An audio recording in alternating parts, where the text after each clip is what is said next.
France est en retard par rapport à l'Allemagne, très très fort. J'ai été très très surpris, étant allemand moi-même.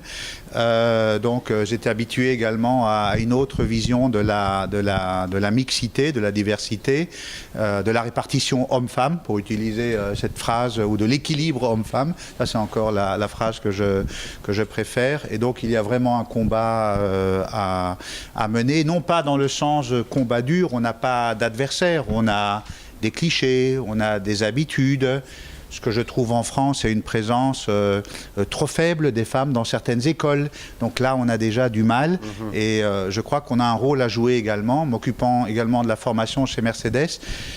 Avec beaucoup de directeurs et directrices d'école, chaque fois je dis faites une communication pour bien montrer que tous les métiers que vous enseignez, quelle noble mission, sont accessibles de façon égale, identique aux hommes et aux femmes. Et là c'est déjà pour moi une bonne garantie que les déviances que nous connaissions avant, c'est-à-dire une mixité insuffisante, vont se corriger naturellement s'il y a les jeunes pousses qui arrivent. Ça fait, nous, on fait un baromètre avec Tana Sofres chaque année. Mais je voudrais revenir un peu sur la discussion précédente. Je pense que tout n'est pas rose dans l'automobile pour les femmes. Alors là, on a des bons exemples. Non, mais on va y venir. On va y venir sur la rositude des femmes dans la. Moi, j'ai pas mal d'échos. Alors, il y a beaucoup de femmes dans la vente, notamment depuis le lancement de la marque Dacia en France, il y a une dizaine d'années, puisqu'il y a eu une politique très volontaire pour avoir 50% de vendeuses. Chloé qui est là est le bon exemple.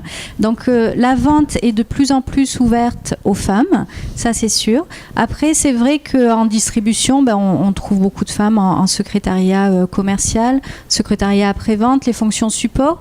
Et on voit également que chez les constructeurs, les équipementiers, là, c'est surtout les fonctions ressources humaines et communication où les femmes sont très présentes. Elles ont du mal à passer en transverse pour pouvoir évoluer. Donc, il y a toujours ce fameux plafond de verre. J'aimais bien la phrase de Virginie tout à l'heure de porte étroite. C'est tout à fait ça. Mais ça empêche aussi les femmes de pouvoir bouger en transverse sur des autres métiers. Donc, RH, communication, marketing, elles sont très présentes. Oui, non, ce n'est pas une question de désintérêt. Vous parliez tout à l'heure de l'événement qu'il y a eu sur le salon la semaine dernière avec l'association Elle Bouge, où donc je faisais partie des marraines, où on a accompagné 120 étudiantes, toutes d'écoles d'ingénieurs, généralistes, donc c'était des écoles des mines, écoles d'ingénieurs à travers toute la France qui étaient là, qui sont intéressées par rentrer dans l'industrie, que ce soit automobile ou énergie. Mais souvent, elles vont commencer dans des métiers d'ingénieurs, donc de développement de produits, de programmes, et puis s'orienter après vers des métiers moins opérationnels, on va dire moins techniques. C'est pas une question de désintérêt. Je pense que il y a quand même un frein. Quand on dit, vous disiez tout à l'heure, plus on monte, moins on trouve de femmes. Dans les comités exécutifs, il y a très très peu de femmes.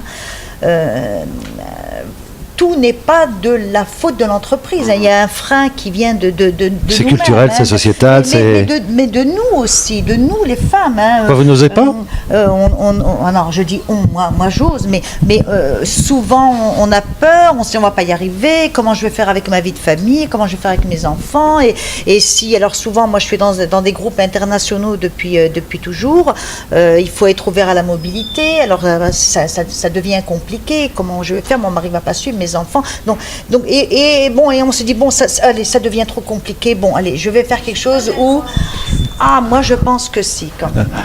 En fait, il y a 4 ans, quand on a créé ce réseau, on s'est dit effectivement on est très peu nombreuses, donc allions nos forces.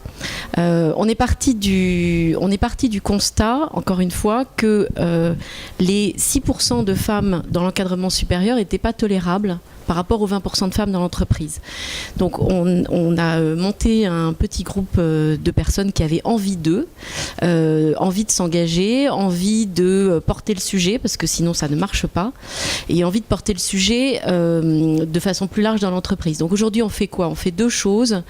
On fait du développement personnel auprès des femmes pour qu'elles osent, pour qu'elles se rendent compte que quand elles lèvent pas la main pour prendre un poste, effectivement on va pas venir les chercher, parce que souvent on pense à leur place. On dit bah non, pas un tel parce que regarde son mari vient de prendre je sais pas quoi, ou regarde elle vient d'avant, etc., etc. Et on fait une deuxième chose, c'est que on porte des sujets chaque année pour l'entreprise, et donc on agit comme un think tank en portant une vision au féminin sur des sujets business. Donc on a été attendu, j'ai l'habitude de dire, quand on a travaillé sur le sujet du bien-être dans l'entreprise, en portant des propositions comme le télétravail, et ça c'était il y a 3 ans, on était beaucoup moins attendu quand on a sorti un premier rapport qui s'appelait Codes et culture automobile, ou quand on veut se mêler de projets automobiles. Voilà. Alors en tant que femme patronne d'entreprise, bien sûr, j'essaye d'apporter le maximum, d'apporter la mixité et d'intégrer les femmes, mais effectivement, les équipes de vendeurs, là, je pense que Chloé l'a vécu, quand une femme arrive et qu'en plus elle se révèle être potentiellement compétente, les vendeurs prennent peur et du coup ils deviennent méchants parce qu'ils ont peur qu'elle devienne meilleure qu'eux. Non, mais ça c'est mais entre garçons ou hommes, c'est pareil, non? Non, c'est encore pire parce que ça fait appel à leur fierté et c'est terrible. Donc là, charge à nous, et dans les groupes de distribution ça doit être le cas. Il faut faire attention aux équipes dans lesquelles on les intègre. Je crois que le premier poste est le poste le plus difficile parce qu'on découvre le métier, on découvre le secteur. Donc là, il faut veiller à ce que l'encadrement soit à l'écoute pour leur permettre de passer cette étape. Après, je crois que si elles ont passé cette étape, elles sont quels sont les outils pour permettre cette intégration? C'est du management. C'est du management, de l'accompagnement. Encore une fois, il ne faut pas trop en faire. Les choyer, on n'est pas dans cette optique-là. Justement parce qu'après, ce sera trop différenciant et à force de différencier... ça va pas. Donc non, mais il faut simplement les accompagner. Il faut que les managers soient là pour recadrer éventuellement les éventuelles dérives. Et c'est tout. Et après, la commerciale fera sa place par ses compétences, simplement. Oui, après, c'est vrai qu'il y a forcément des choses qui sont différentes lorsqu'on est une femme et qu'on travaille dans un monde qui est plutôt à la base masculin. Mais ce clivage-là, pour moi, il ne doit pas réellement exister. Moi, je veux qu'on me reconnaisse en tant que salarié qui fait ses compétences, et je ne veux pas forcément ramener sur l'avant de la scène que je suis une femme et que forcément, parce que je suis une femme, ça va être un petit peu différent. Vous avez une sensibilité qui naît... Ça, on ne peut pas nier qu'il y a une sensibilité qui est différente. Mais... ça va être dans mon type de management. Et la question très mal posée par moi-même était, est-ce que ça peut éventuellement transpirer dans le produit, dans le produit final? Il faut déjà que les femmes accèdent aux postes qui sont vraiment clés et qui permettent de définir le programme. Parce que c'est vrai que pour l'instant, comme l'ont dit mes collègues, c'est encore rare les femmes qui sont dans les groupes de projets et qui pilotent réellement ce qu'on va retrouver sur le marché de l'auto. Pour l'instant, nous sommes malheureusement plutôt sur les fonctions support, comme le disait Elisabeth, la RH, le marketing, et on est encore peu dans le cœur du produit et dans le cœur de ce qu'on va retrouver sur le marché. Mais il est évident qu'aujourd'hui, avec les efforts qui sont faits au niveau des études, au niveau du fait de dire aux filles que oui, tu peux être une fille et tu peux travailler dans l'auto, tu peux faire autre chose que de la mode ou autre chose que L'Oréal dans ta carrière. Et du coup, ça viendra forcément avec, je pense, ma génération, et c'est de l'en dessous à changer, c'est certain.